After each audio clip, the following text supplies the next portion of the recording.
बिहार में एनडीए को 160 से ज्यादा सीटें मिलेंगी।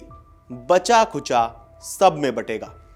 बिहार के चुनाव नतीजे आने से पहले एक बातचीत में भाजपा के चाणक्य ये बयान दे रहे थे।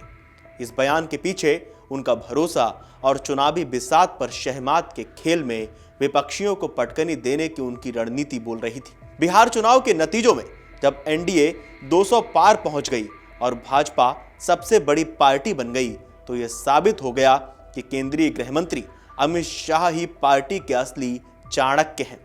चुनावों में एक के बाद एक जीत को वे संकल्प सेवा पर मुहर कहते हैं, लेकिन इसके पीछे उनकी मजबूत चुनावी रणनीति है। नमस्कार, मेरा नाम है मृत्युंजय और आप देख रहे हैं अमर उजाला। आज हम बात कर रहे हैं भारत के केंद्रीय गृह मंत्री अमित शाह की, जिन्हें बीजेपी का चाणक्य कहा जाता है। और ये चाणक्य क्यों कहा जाता है, चलिए समझते हैं। चुनाव की घोषणा के बाद शाह ने काफी समय पटना में बिताया। दरअसल एनडीए को जीत दिलाने की योजना के सूत्रधार खुद अमित शाह रहे। दरअसल जब चुनाव को लेकर भाजपा के अंदर रणनीति बन रही थी, तभी यह फैसला हो गया कि इस बार अमित शाह राज्य में लंबा समय बिताएंगे और हर तरह के पहलू पर नजर रखेंगे।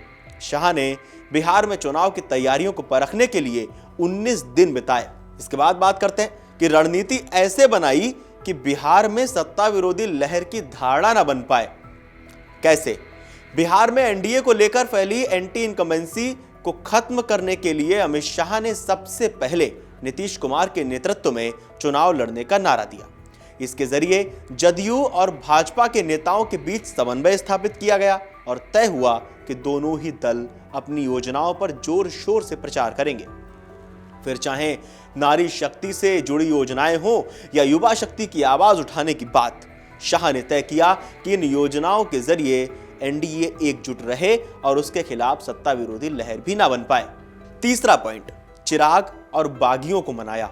एनडीए में सीट शेयरिंग को आसान बनाया।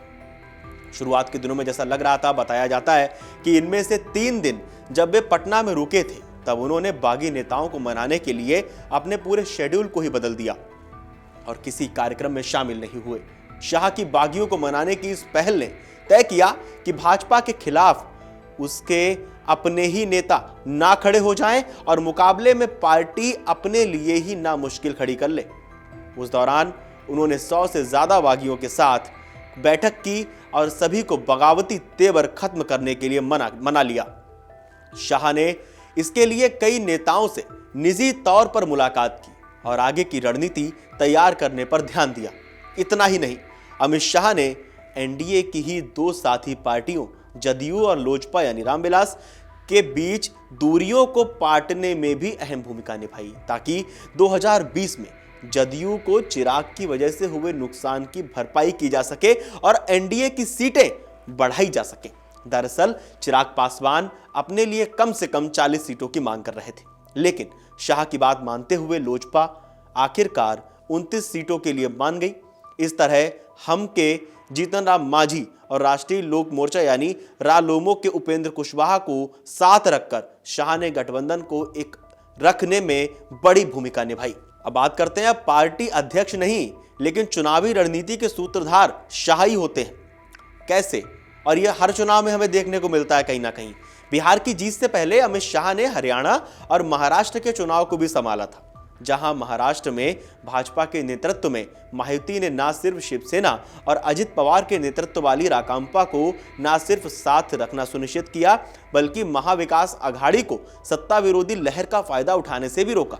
कुछ इसी तरह का कारनामा शाह ने हरियाणा में भी किया, जहां कांग्रेस सत्ता विरोधी लहर का फायदा उठाने में नाकाम हुई और भाजपा ने लगातार तीसरी बार सरकार बना ली। हर चुनावी जिम्मेदारी को मिशन मोड में लेने के लिए जाने जाने वाले शाह ने इन राज्यों में न केवल चुनाव प्रचार किया और सिर्फ एनडीए सहयोगियों के साथ जमीनी रणनीति का समन्वय किया, बल्कि बिहार में तो उन्होंने विपक्ष के एसआईआर, रोजगार और अन्य मुद्दों पर बनाए गए नैरेटिव का सबसे प्रभावी जवाब कैसे दिया, इस पर भी गहन विमर्श छेड़ दिया। उनके हर कदम ने विपक्ष के संदेश को काफी हद तक कमजोर कर दिया। आलम यह था कि बिहार चुनाव की शुरुआत में वोट चोरी के मुद्दे को जोर शोर से उठाने वाले राहुल गांधी और कांग्रेस भी बाद में इसे लेकर शांत नजर आए। बात उत्तर प्रदेश की भी करनी होगी। उत्तर प्रदेश में अमित शाह ने 2014 के लोकसभा चुनाव के दौर से ही उत्तर प्रदेश को साधने की कोशिश शुरू कर दी थी।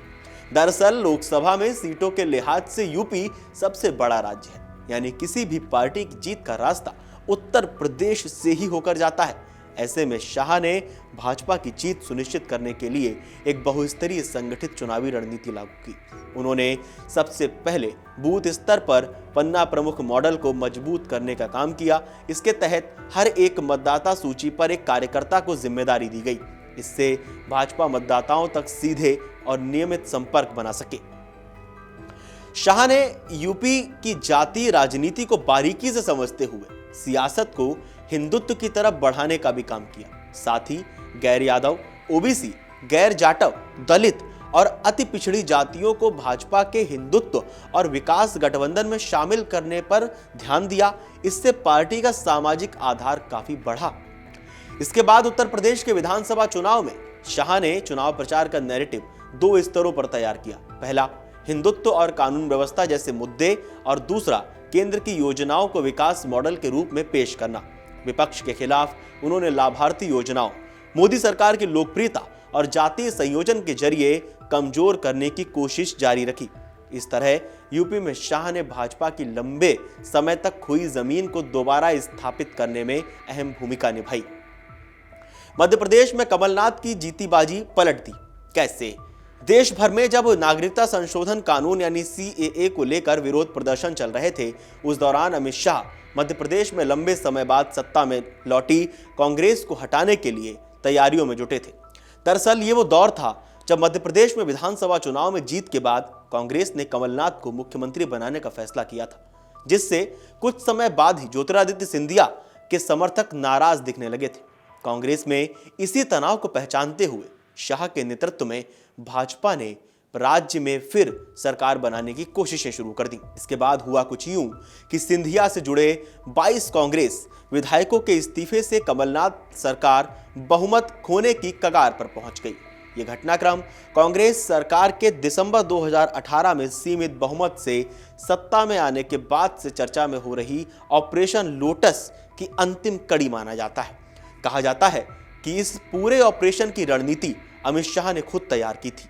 पार्टी अध्यक्ष पद जेपी नड्डा को सौंपने के बाद भी शाह संगठन और सत्ता राजनीति के प्रमुख संचालक बने हुए हैं। कांग्रेस नेतृत्व में एक धड़े के खुद को उपेक्षित महसूस करने के बाद शाह ने सिंधिया से संपर्क साधा और अंततः सरकार गिराने में सफलता हासिल की। इस पूरे अभियान में शाह की मदद केंद्रीय मंत्री धर्मेंद्र प्रधान और नरेंद्र सिंह तोमर ने की। प्रधान ने सिंधिया खेमे से बातचीत की जिम्मेदारी संभाली, जबकि तोमर को विधायकों को साधने और संख्या जुटाने की जिम्मेदारी ली। सिंधिया के भाजपा में आने से पार्टी नेतृत्व को राजस्थान की पूर्व मुख्यमंत्री वसुंधरा राजे और मध्य प्रदेश की पूर्व मंत्री यशोधरा राजे जैसे उनके परिवारजनों को राजनीतिक रूप से संतुलित रखने में भी मदद मिली। राजमाता विजयाराजे सिंधिया की राजनीतिक विरासत के कारण यह परिवार भाजपा में प्रभावशाली बना रहा, जिससे शाह ने नए समीकरणों से भाजपा में जगह दी। आप लोगों को क्या लगता है, भाजपा का चाणक्य अमित शाह को क्यों कहा जाता है? क्या ये जितनी बातें हमने अभी आपसे चर्चा में की वो सारी बातें सही हैं? अगर आपको लगता है कि भाजपा का असली चाणक्य अमित शाह है, और बिहार चुनाव को लेकर आप क्या कहना चाहते हैं, जहां ये लग रहा था कि हाँ एनडीए जीत सकती है, लेकिन हो सकता है जिस तरह का दावा था अमित शाह का 160 से ज्यादा आएंगे, लेकिन जो आंकड़े नजर सामने आए उसने सभी को चौंका दिया। आप लोग क्या कहना चाहते हैं हमें कमेंट बॉक्स में जरूर बताएं, और देश और दुनिया की तमाम बड़ी खबरें जानने के लिए देखते रहिए अमर उजाला। अगर आप ये वीडियो YouTube पर देख रहे हैं तो हमारे चैनल को सब्सक्राइब कर बेल आइकन दबाएं, और Facebook पर देख रहे हैं तो हमारे पेज को लाइक करें।